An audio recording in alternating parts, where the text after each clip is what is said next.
Hello, everyone. Thank you so much for being here and braving the inclement weather. I was commenting that on my way in, it looked as though the drivers on the road had never seen water before. So I appreciate you braving those conditions as well. It's always, yes, it is Northern Virginia. It could be worse. I don't know if any of you have lived in Los Angeles. They really don't know how to handle water. I say lovingly for our Los Angeles audience members. For those of you who I don't know, I am Lindsay Chervinsky. I'm the executive director of the George Washington Presidential Library. Do we have any new faces here tonight?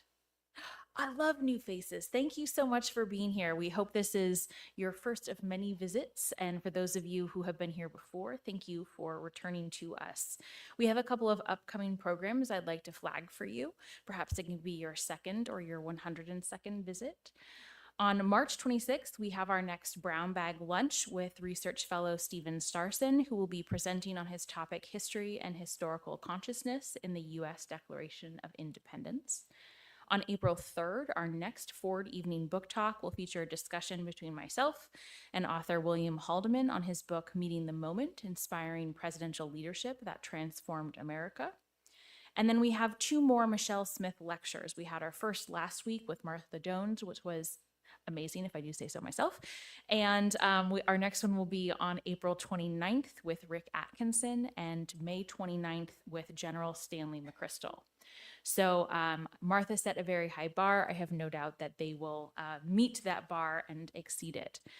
Now for tonight's events, I am very thrilled to introduce someone who I have admired from afar for a very long time, whose work defies categorization in the very best way and inspires all other scholars to pursue their interests, regardless of, what sort of groupings we tend to put our history in, whether it's, science history or women's history or social history. It's do whatever you want and do it with passion, and that will produce good work. Joyce E. Chaplin is the James Duncan Phillips Professor of Early American History in the Department of History at Harvard University, where she teaches on the histories of science, climate, colonialism, and environment. She is a trustee of the Massachusetts Historical Society, which, as some of you may know, was the first historical society in the United States and founded in 1791. She is a former Fulbright Scholar to the United Kingdom and has taught at 6 different institutions on 2 continents, an island, and a peninsula, and in a maritime studies program on the Atlantic Ocean. So when I say that her interests are all-encompassing, so too is where she brings her work. She's an award-winning author, and her major works include The First Scientific American, Benjamin Franklin and the Pursuit of Genius, Round About the Earth, Circumnavigation from Magellan to Orbit, and she co-authored The New Worlds of Thomas Robert Malthus, Rereading the Principle of Population. She's also the editor of Benjamin Franklin's autobiography, which is a Norton Critical edition. So without further ado, please join me in welcoming Joyce Chaplin.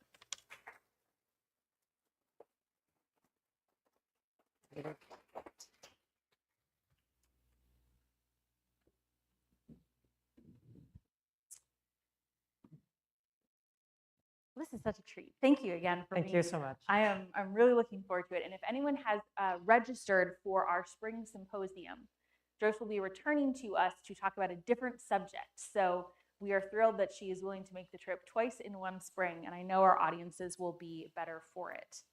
I think for this book, a good place to start, I do this every time. Before I begin, you're going to see a QR code behind me. And the QR code is how you are going to be active participants in this conversation. This is how we do our question and answers. So if you take out your phone, if you're unfamiliar with how to use QR codes, you pull up your camera app and you hold it up to the screen. It will automatically take you to a website. You can enter in your conversation at any point throughout the evening. It will not get lost, and we will turn to those at the end. You can also upvote other people's questions if there are ones you think are particularly interesting. Okay, now that I have done my logistics, did not forget, let us begin with Benjamin Franklin. I think a good place to start, I'm assuming most people in the audience have a basic knowledge of Benjamin Franklin, but that's maybe not an assumption one should make. So what do we need to know about Benjamin Franklin for today? For today, he was an American who was interested in how the natural world worked. He was also interested in how you pass information around. And maybe most famously in his career as a printer. But he always had these two kinds of interests going on, I think. How you tell people things, persuade them of things, and then how you understand the non-human world, the natural world and the material things around.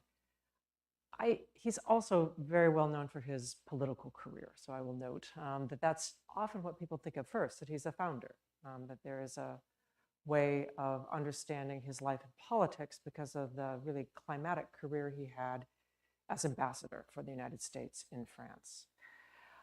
I think because he'd been a printer, he was just a masterful multitasker. He always just makes me feel tired and guilty. That's an average day.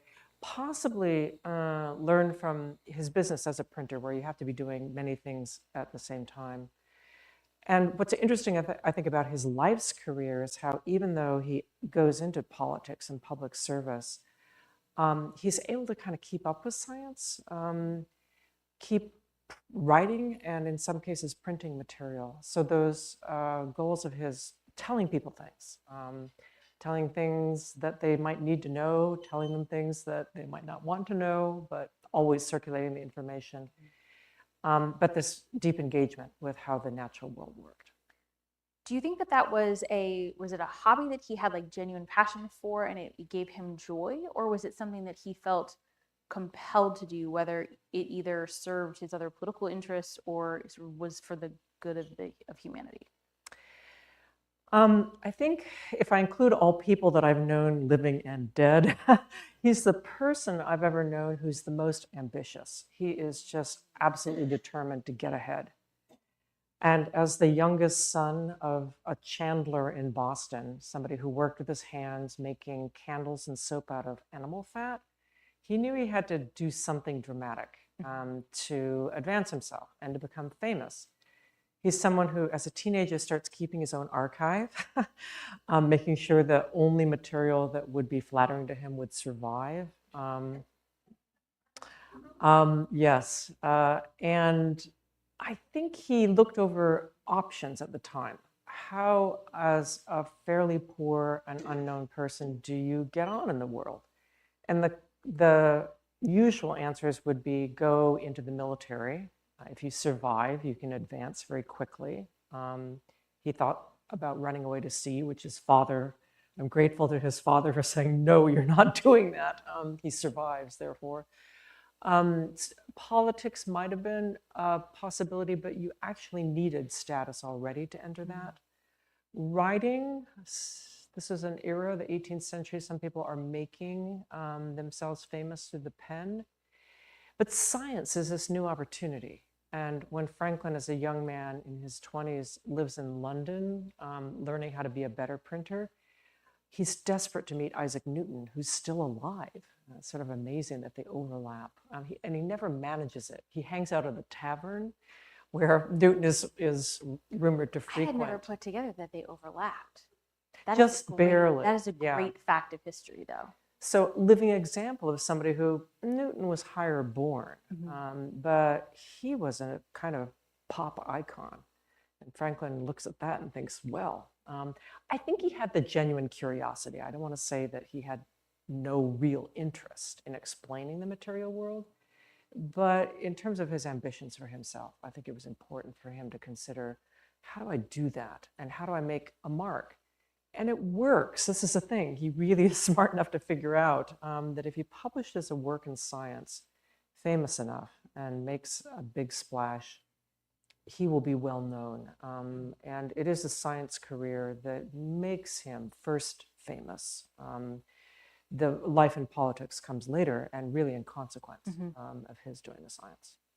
I was listening to an interview you did earlier today to prepare for this conversation, and in it you know, they were kind of asking how you felt about Franklin, and I really appreciated that you sort of pushed back on that question and you kind of described him as a little bit of a narcissist. I think I used that word. Yeah, but it was great. One, because it's evocative, but it's not the word. If anyone has seen the Franklin miniseries that came out last year, that's not the Franklin that is presented, but I think it's the Franklin that if people spend time with him, that, I think, and so I guess I'm just curious, like, say more about that, because that is, I think, a harder side of Franklin we don't often see, and he didn't maybe want us to see. I think he was very good about hiding it. So yes, he wanted people to listen to him. He wanted to be important. He wanted to be famous. He also wanted people to like him. That is a really, I mean, if you meet people like that in real life, avoid them. Because that is a sign of somebody who really is ruthless, about cultivating people and making sure he always looks right. So yes, his self-regard was kind of high. Not for, for good reason. He was very talented. And I want to point out that he did a lot of good in the world, despite his always wanted to get the credit for it, and always wanting to kind of advance himself by doing certain things. But he did think that to live among other people, you should be a good influence.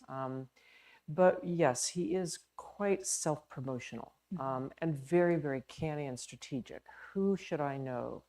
Who don't I know yet? What should I publish? What should I never publish?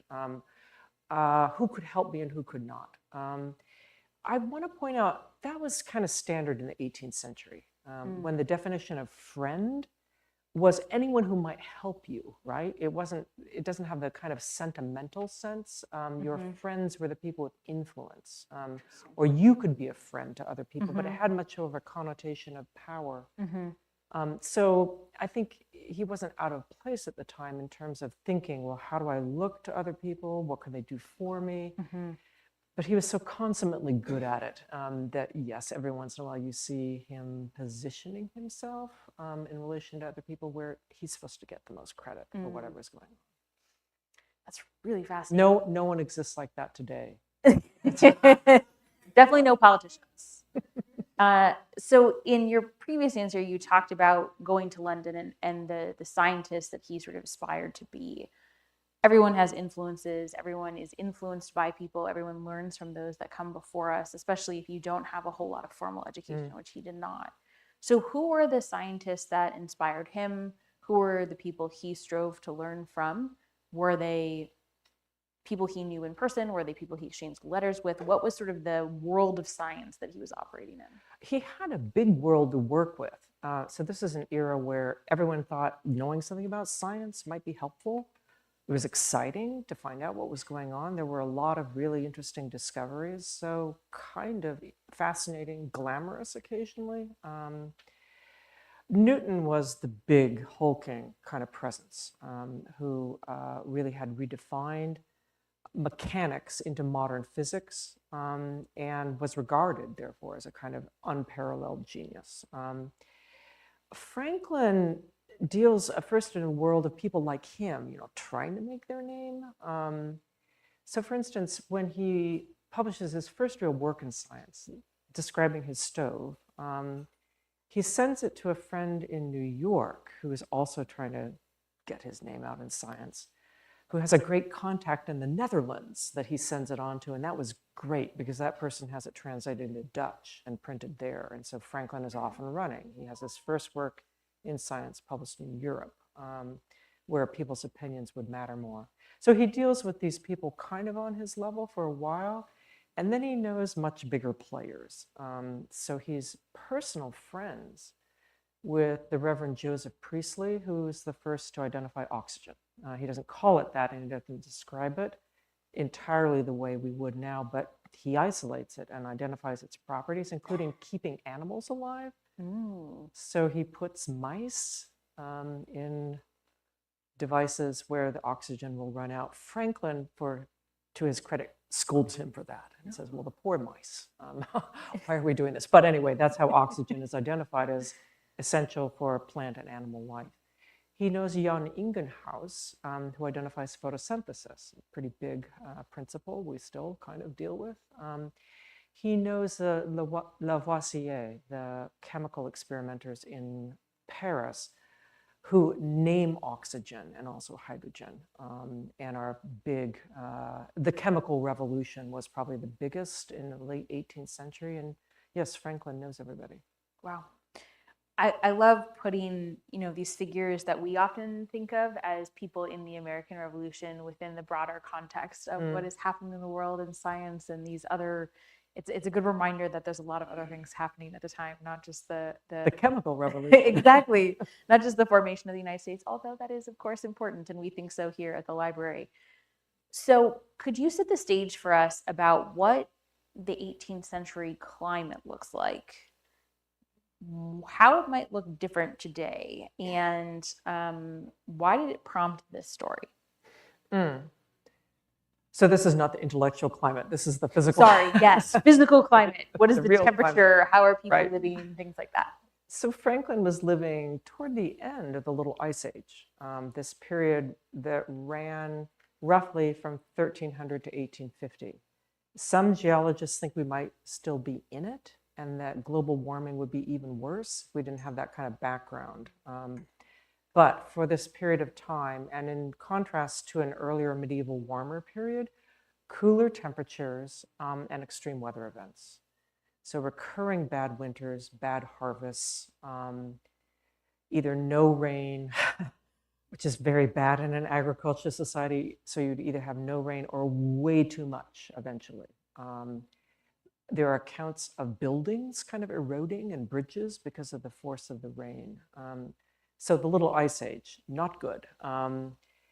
And right, I came to the stove project through this one bad winter, 1740, 1741, where temperatures seem to have been even worse, even lower, causing famine in Ireland so bad that possibly as much as 1/5 of the population died, a greater mortality rate than during the Great Hunger in the 19th century. Wow. So I was reading for another project entirely about this very bad winter, and I kept thinking, I know those dates from somewhere, 1740, 1741, and I finally remembered that's when he invented the stove.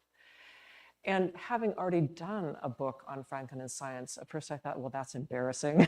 But I missed that. And then I cheered up a little and thought, well, I'll do a little essay, It'll be a joke on me, but it'll be fine. But I kept looking at, so what does this mean? He invents a stove starting then, and where did that go? And it ballooned. And I refer to my book as this overgrown essay. It was supposed to keep under my control, but no, it turned out to be a bigger story than I'd originally thought, and more important than I thought. Well, I think in general, as a historian, a essay that turns into a book because there's so much there is better than a book that should have been an essay and was not cut down enough. True. Okay, so what is the Franklin stove? Why was it a new thing? Why did it need to be invented? How did it change how people operated with the space? Well, I will say, again, this is the Enlightenment, age of Enlightenment, the era of improvement. Everyone's inventing a new stove. So it is kind of a project that everyone's concerned with. How do you keep warm when winters are very, very bad? Franklin was further motivated because he worried about Pennsylvania, where he was living, running out of trees and therefore fuel wood. So his project is designed as one of conservation, saving energy. And so he reads a lot of accounts of other people who are trying to do this in Europe. And I think understands that he can't just imitate that or take that part of the project. He really has to rethink what that would mean in Pennsylvania. So the conservation is much more important for him, the use of wood rather than coal initially. And using the local iron industry. And this is another thing. I'd worked on Pennsylvania history, and it never really struck me that the colonies have an enormous iron output. Before the American Revolution, they're the third largest Wow. in aggregate producer exporting to Britain. Pennsylvania is not necessarily the biggest output yet, but this is clearly the foundation for Pennsylvania's later industrialization. So Franklin, I think, I wonder, would he have had a stove project had he stayed in New England? And he knows all the iron merchants. They're all customers at his print shop. They buy his newspaper. So I think he realizes, well, it wouldn't be hard to make something here, again, as a conservation project and to generate more comfort in people's homes, using science really to improve everyday life. So let's talk about the logistics of how it worked. How does the Franklin stove work to capture? So many of us either have radiators, or we have gas heat, or we have other things, so we don't have to think about what this looks like. How do the mechanics of the stove produce a better product? So he was clever enough to think that probably there wasn't a market or a big enough market in Pennsylvania, people who'd be like, great, we'll just tear out the existing fireplace and redo everything. So what he invents is actually a fireplace insert that you install within what you already have. So it was a 6-sided box with an open mouth with a hearth plate. So one of the big contributions was that the hearth plate that protruded into the room brought the fire further out. And so the heat was generated further away from the chimney, where the hot air would just rush up and be lost. He also, the stove had 6 plates for this contraption that fits in the fireplace. Into the chimney, he fit 4 more plates that have ridges in them, or baffles. So more iron surface to collect heat and to retain it, and then 2 small air holes that would force warmed air into the room. So it's a very early, probably not very effective forced air heating system. So those are the 2 main ways that more heat would be generated into the room. But by bringing the fire further into the room, he had to worry about what is the smoke going to follow it, which would not have been a good trade-off. So he thinks out a way in which the stove is going to generate enough hot air as a kind of barrier and pushing force that will send the smoke up the chimney. So without compromising the fresh air in the room, you'd be generating more heat within it. That's amazing. Has anyone been up to the yellow bedroom in the mansion? I just saw pictures. Excellent. Saw one hand. Okay, so a couple hands. Excellent. So the yellow bedroom, the stove in the yellow bedroom, was the exact replica of a stove that Washington had in his private study in the president's house in Philadelphia. And he liked it so much, he had a new one made to put in the yellow bedroom, and it was a model after Franklin's stove. So this is very much a Mount Vernon story. Okay, you mentioned that this was a conservation project. That might seem like an anathema to people at a time when we didn't have massive high rises. Why was conservation necessary?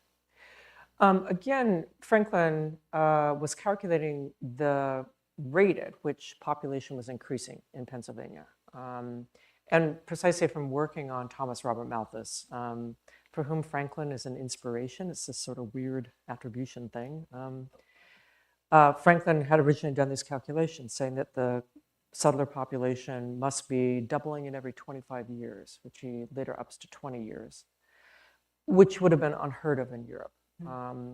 And they're all pushing into new land. If winters are going to continue to be cold, they're going to need to burn something to keep warm. But the rate at which they're increasing was not propitious for the trees. So that's the conservation that he says improved energy consumption could save. There could be a way in which the wood market would not collapse at some point in the future. Was he right about the population rate? He was, yes. So the first 2 U.S. censuses, 1790 and 1800, corroborated something like 22 point something years as the window in which population was doubling, mostly due to natural increase. I mean, there was some in migration, but it looks like he was right, that just the rate. Interesting, yeah. Why he figured this out in this earlier period, who knows what he was actually using to determine that. But it was true that the settler population I mean, this is true in all of the colonies. It's like in the first 10 years of the settlement of Boston, they've taken out every tree on the Boston Neck. There's just no more wood to burn. And again, during incredibly colder conditions, historically colder conditions, what were people supposed to do? They were probably going to try to find wood elsewhere and at great expense bring it in, which again, Franklin said, well, we could do that, but that's going to be prohibitive. When Washington, D.C. was formed, they had a challenge, not necessarily of finding trees, because there were so many trees, but that they couldn't figure out anyone to cut them down. So there are other sort of wood challenges depending on where you are, which is really interesting to think about how the stove could continue to solve those problems. In your book, you write that Franklin wanted to understand the inside environment, so the environment we create for ourselves in our homes, as a way to better understand the outside environment. Can you explain what that means and what that exploration was like for him? I think in some ways his real invention was not the heating device, or heating devices. I should explain that the stove we were just talking about was version 2 of 5 that he did over the course of his life. Let's maybe take a pause then on the inside outside. Why 5, and how are they different from each other? He's never satisfied. And he's in environments that have different kinds of fuel and different kinds of materials to work with. So the first 2 stoves are made of iron in Pennsylvania, basically as I described. The next 3 he does in Europe, 2 in London, 1 in Paris. Those are designed to burn coal, and so they have to be designed differently. Coal doesn't combust the same way that wood does. And eventually, I think the very last model in Paris, he's able to use sheet metal rather than casting them in iron, which had dropped in price. The French were beginning to modify fireplaces with that. So yes, the 5 different ones where he keeps tinkering, making them conservationist, also making them emit as little smoke as possible. He was determined that reducing emissions would be a good goal. One of his friends teases him for being a universal smoke doctor. He was just any house that had a trace, he would give you advice about how to get rid of that. But was a fun guest. Or host, because it does seem like people would come over to his place in London, and God forbid it be the weather where he'd have a fire going, and then there would be conversation about how the chimney was operating. He had devices to kind of calculate the temperature of the air outside while he was in the room. Bringing us back, I think, maybe to your inside-outside question, which is, in some ways, he invents a device or devices, but he's also inventing the artificial atmosphere, meaning an indoor space that is entirely temperature controlled.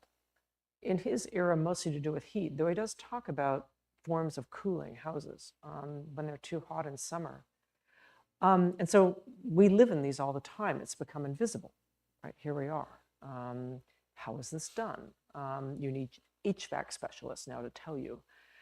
But Franklin was inventing a very early version of this, where it wasn't just that his fire emitted heat with less fuel, it made an entire room warm. And he points out the advantages of this. You could sit by a window away from the fire so you could see to do something.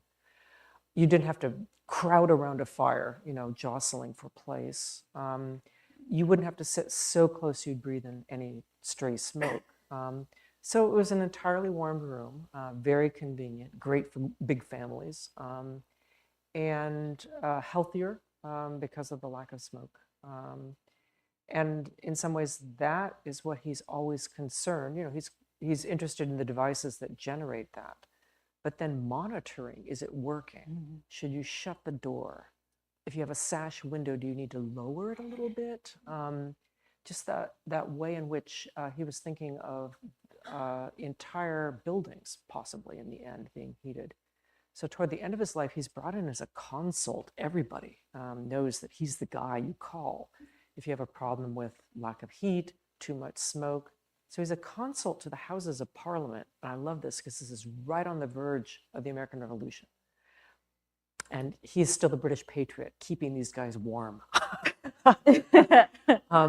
He's a consul to a couple of churches, again, big gatherings, big places that would worry about whether they can do it, whether they can actually achieve that level of warmth. And then he advises all his friends, about how their fireplaces are working and the level of smoke in the room.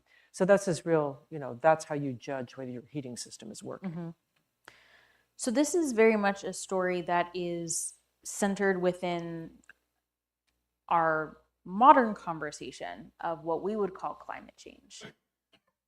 Were they using that terminology to describe what they were experiencing and what they were trying to invent to address? How did they describe the process of whatever outdoor climate they were experiencing shifting? They didn't use the phrase climate change. We have coined that. But they certainly talked in terms of climate. And they knew it was different, again, from this warmer period in the Middle Ages, let alone further back. So they're always commenting, oh my God, the Romans grew wine in England. How on earth did they manage that? Given that the climate in Franklin's era would not have sustained that. So there was a sense that climate was this big complex system that could shift for unknown reasons. And there was debate about, well, why? Could we shift it back? Could human beings actually do that? So that was already being discussed, whether there could be anthropogenic climate change. So a lot of the terminology and the ideas are similar, even if not identical. I wouldn't want to claim that. But it's similar enough, and Franklin's thoughts about it still used. So for instance, he's the first person to hypothesize that volcanic action could have a cooling effect on the climate by blowing haze into the air that could persist and have cooling effects. So that's very, a lot of the pieces are already there, and he's a climate scientist, therefore, in a very genuine and contemporary sense, even if he doesn't have, all the data and the kind of knowledge that a climate scientist would now. When I talk about the 1790s, I often talk about the very high levels of partisanship, the very intense partisan animosity, and how they saw most things in their life through that lens. So things like immigration or pandemics or voting rights or citizenship or political interference in elections, it was all viewed through a partisan lens. Was climate and their discussion around climate politicized in the way that it is today? No. That's a very simple answer. No. And there isn't, the biggest contrast is there wasn't a lot of denial. Everyone was like, it's colder. It's just colder now. Some of the debate, there were differences of opinion about why it had happened and whether humans could modify it.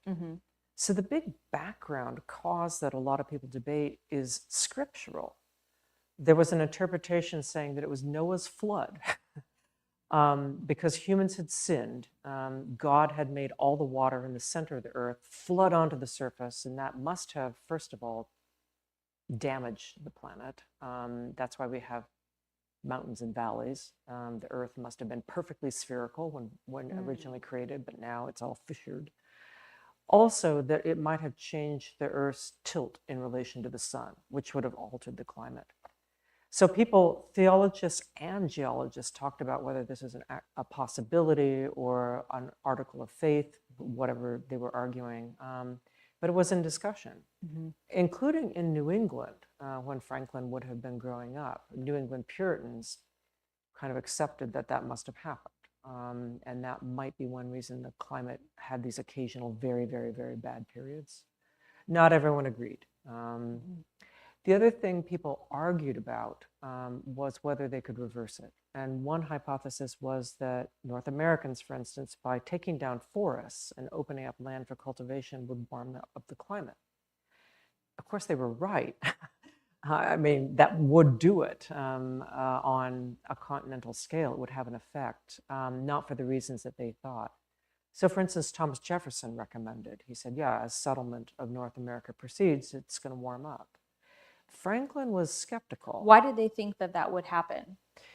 Okay, so most of them are thinking of the trees actually shading the earth. Franklin adds transpiration, that it is that nightly kind of movement of moisture that could have a cooling effect as well. Other people were talking about this. But Franklin says, okay, so we're not going to have enough evidence for that until it's too late. Meaning you're going to have to do this on a lot of the continent before you can tell whether it works, at which point maybe it doesn't and you deprive posterity of firewood. Or maybe it will and you overshoot the mark and things are going to be way too hot. But so that there was a difference of opinion and scientific. That's incredibly debate. prescient. Yeah. Well, again, he always worries about the trees. I never would have thought that he had such concern for how the natural world was, and therefore what humans could or couldn't do to it. But worrying about that balance, I think, was something that preoccupied him. But I don't think it followed partisan lines in any meaningful way. Maybe the theology of Noah's flood had different kinds of adherents, though it's originally a Catholic theory, and the New England Puritans pick it up, so not even really there. You mentioned Franklin's real care about the trees and the natural world. And one part of the story that I will admit that I was not expecting was the role of Native nations and Native cultures and traditions and how that influenced Franklin and what the role of it is. So could you talk a little bit about that part of the story? I mean, Franklin was not necessarily sympathetic to indigenous populations, and in particular the Lenape and Shawnee in Pennsylvania. But he is very aware of their different cultural traditions in relation to the land and natural resources, not least because he was officially, as colonial printer, the person who published all the treaties that the colony and other colonies would have made with Native nations. So he knows their concern to maintain not just their presence on the land, but certain kinds of land and certain things around them.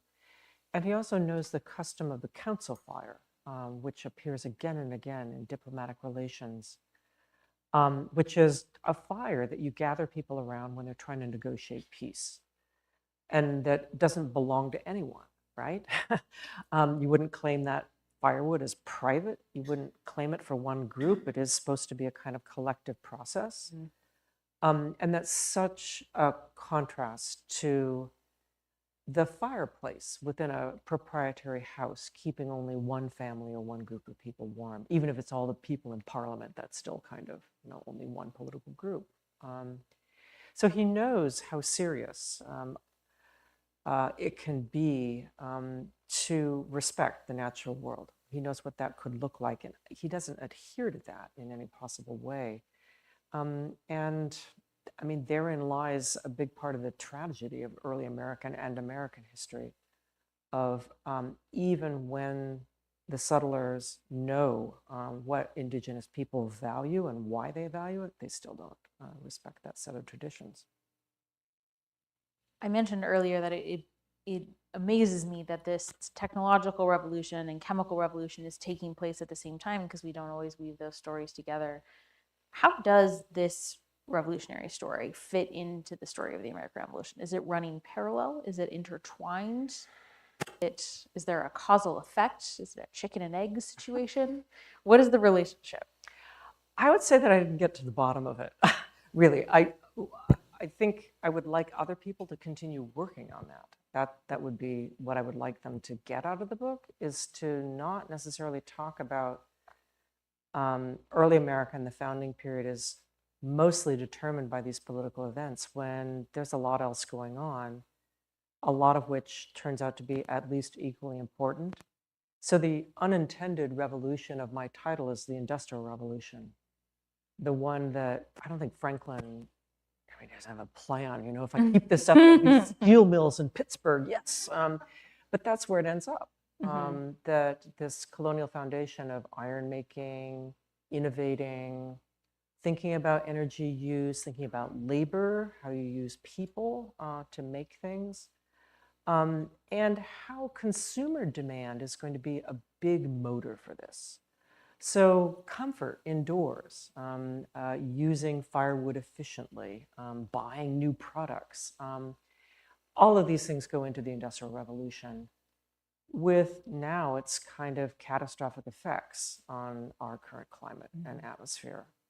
So unintended, but nevertheless incredibly important.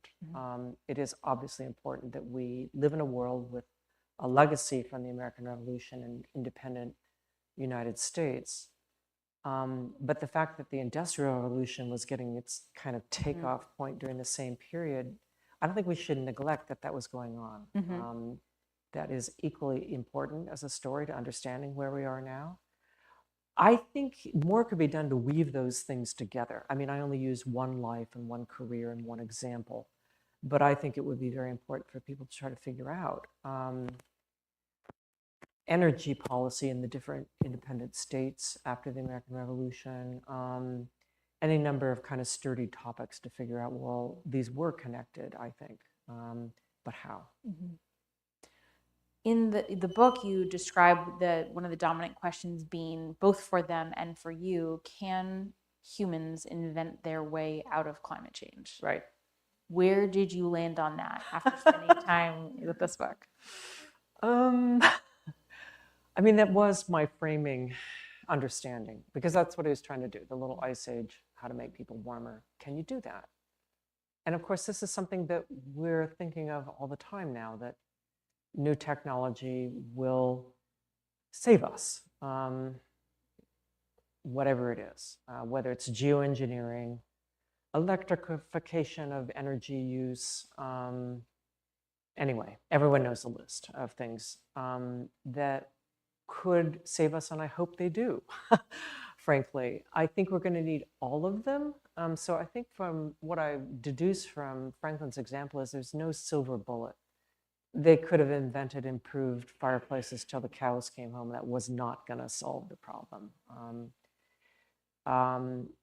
In the end, especially in Franklin's own example, people don't need to worry about conserving trees so much anymore because they start burning coal. And if I had a time machine, I would want to go back and say, don't do that, that's a false step. But again, that very simple-minded, oh, you need a better stove. Oh, you can burn the coal. They're not solutions in the end. That's what I think we can deduce from this earlier experiment, as it were, that climate change is way too complicated. Too many variables, too many moving variables. They're going to have to be social policies, economic decisions, as well as all the new technology that's going to get us out of it. Well, there are some excellent questions here. Thank you all for adding these to our conversation. So Holly wants to know, what encounters have you had with surviving Franklin stoves? Have you seen them? Have you seen them used? Are they still in use? What are your personal experiences? I've never seen one in use. I don't know whether you would allow the one here to have anything burned in it. Probably above my pay grade. I wanted to give a sense of the problem. It's true. It could go very badly. We are trying to save the mansion, not burn down the mansion. Fair enough. The one surviving example directly linked to him, there's only one, in the Mercer Museum in Doylestown, Pennsylvania. I don't know how it survived. I could have very easily imagine a scenario where we'd had none. And it's actually a really fascinating example because it's like version 2.5. We're now sort of curious whether he modified it or somebody else modified it so that stovepipe fits into it, which the originals did not have, but it's cast into the plate. There you go. So some eccentric, God bless them, saved it. And then some eccentric, Henry Mercer, bought it and put it in the museum. So there you go. It's the only one. I am very reluctant as a scholar to ever touch historical artifacts. I mean, I touch old books all the time, but for things in museums, I'm like, no.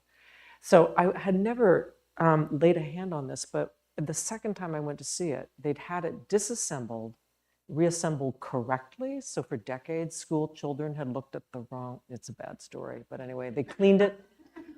And I was looking at, especially it had been all cleaned.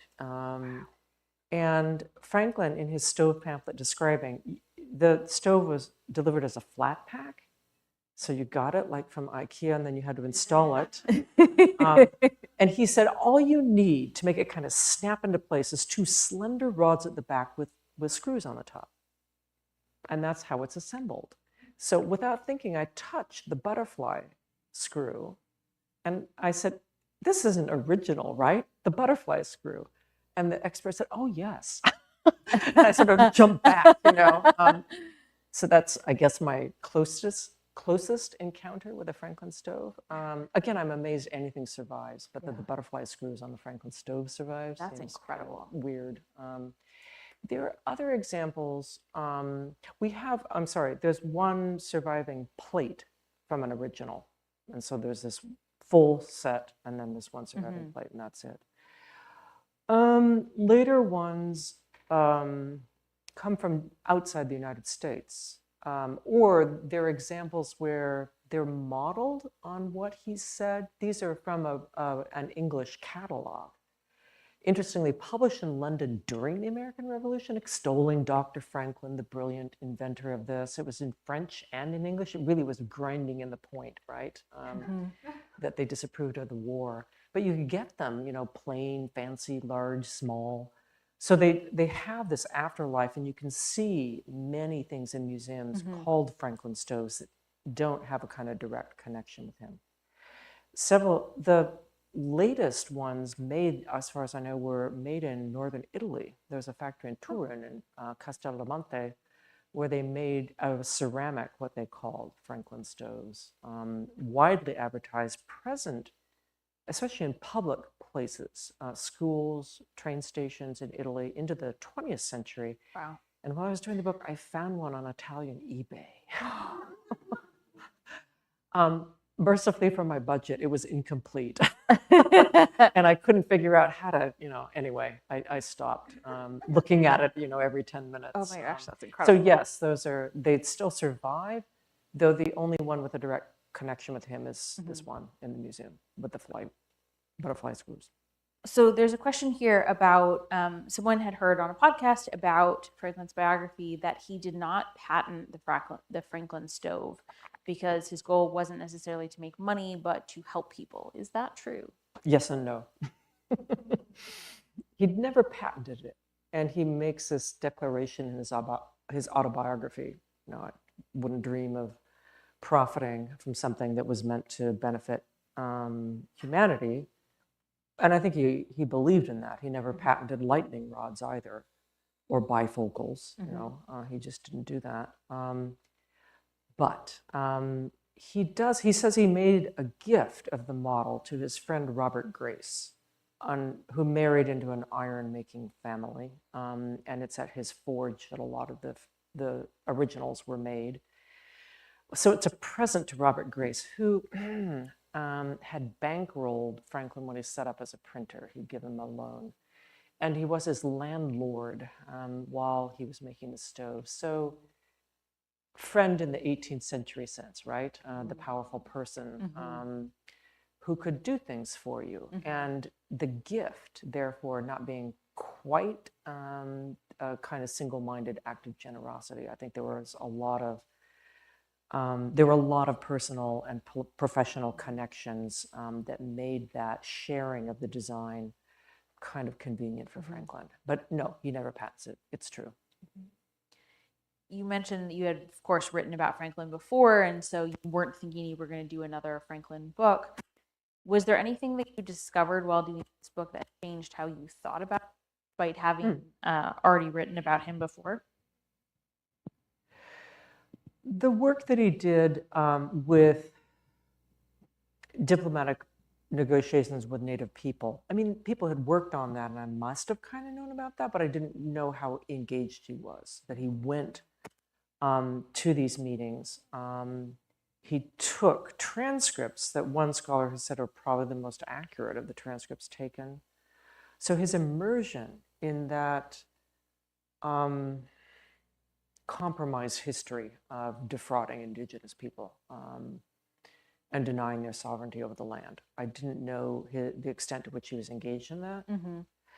I also didn't know at the start, though I started having suspicions, that the stoves and the iron that were made in Pennsylvania had been done with enslaved labor, which turns out to be true. That was what all proprietors used, even if they were Quakers who a generation later might not have done that, but that was kind of standard. So, I mean, Was that labor that they themselves owned, or was it that they hired out from other people? they would have owned, yes. So the business records make it very clear. The thing about making iron, I just think they used any kind of labor they can find, and especially when they need to get the ore processed very quickly. They have free workers, they have enslaved workers, they have convicts, they hire people just for like a season, everyone. And so it's a very complicated economy, but the presence of enslaved workers, where Franklin never talked about that. I mean, he is, of course, famous for having had enslaved people in his household and then becoming the president of the Abolition Society, the first major abolition society in Pennsylvania. So we've known about that arc, but he left out that detail, there. that one business operation that he had directly used that labor. And did he own that business, or was he just involved in it? This is Robert Grace, to whom he made the gift of the patent. And it was 2 enslaved men in that operation who were named as, doing the work. In his writing, he obviously was tinkering throughout the course of his life. He was consulting. Did he ever say what he hoped would be the next thing, that people would take, the idea of the Franklin stove and go forward? Again, he's obsessed with the smoke. It's a very interesting American reaction. Both he and Count Rumford, who's actually from Massachusetts, despite this European title he has, who's a loyalist. So he goes the other way, and he lives in Europe for the rest of his life. But an American born, like Franklin, and they both are just appalled at the filthy air in European cities. They just can't believe people live that way. And so they're both very concerned about, well, you don't want that in your house. You want to make sure, it's at least outside, but maybe we can also make the air outside cleaner. And so Franklin really, his last 3 stoves especially, he wants to make the smoke redescend and be burned again. And he points out that smoke is, in fact, wasted fuel. It's particles of stuff. And so maybe you can make the smoke at least cleaner by re-burning that another time. He is even a consult to Boulton and Watt, the developers of the famous steam engine for the Industrial Revolution. They call him in at some point when they're trying to invent something. And he doesn't give them advice on what they want. He says, look, you're emitting way too much smoke. This is the whole problem. Pointing out that that's wasteful anyway, that's coal, they could be reburning. And also it cakes the bottom of the boiler, which means you need more heat. And he's just aghast that they're doing this. And they take the hint. They develop. There's a later patent where they have redesigned. And I think, okay, so what if everyone had been as crazy and single-minded as Rumford and Franklin about the smoke and thought, okay, we're going to try to diminish emissions. Now, carbon dioxide had been identified, but it's invisible. So no one knew until Eunice Foote, an American experimenter in the 1850s, establishes that coal gas makes things warmer. No one knew that yet. So Franklin could have made his smoke non-existent, but this other thing was being emitted. But still, that would be a concern, that everyone in baking bread or trying to get the house warm or making the air filthy, how do we get rid of that? That might have been a good impulse to follow. That's a great what if. All right, 2 final questions. This is a fun one. Who would you say was the greater intellect, Franklin or Jefferson? Oh my God. Why? I love this question. Thank you, Stephen, for asking it.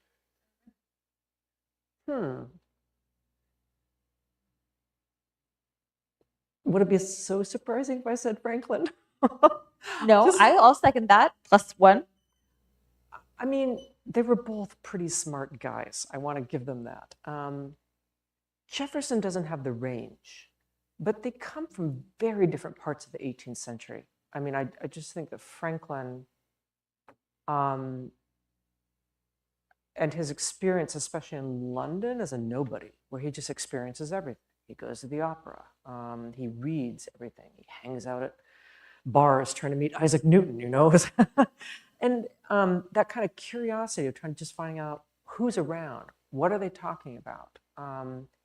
What might I say about it? I don't find that in Jefferson to the same extent. And I think that pays off with Franklin, that he's always thinking, why do I have to take my glasses off when I need to read another thing? And he invents bifocals, you know. The way in which he recycles printing and becomes a writer by understanding what words in certain forms can do. I always insist, you know, early American literature is not a huge field, but Franklin is always there because of his memoirs. People think that that's the genre. He was a brilliant satirist, right? I think everyone now keeps assuming he's like Poor Richard, not realizing that's a fictional character, but so brilliant, we think it must be real. So anyway, those are just ways in which I kind of marvel, even as I'm aware he was self-promoting and coldly, analytically looking at audiences to see whether the joke worked, you know? But the ability to do that and convince people that he wasn't doing that is actually a remarkable skill. Yes, I think his family and very close friends figured it out. If you're around him long enough, you'll see that he's like, okay, I'm the one who matters. Which he does with his family. I mean, he makes his grandson his literary heir, and that means that person is doing his bidding even after he's dead. But what a great corpus, you know, to be in charge of, all the things that Franklin defined, all the people he spoke to and influenced. Here's the thing, I haven't read as much of Jefferson as Franklin, so I've got to allow that there's a possibility that he's interesting too, but. Okay, so final question. Your interests take you in a lot of different places.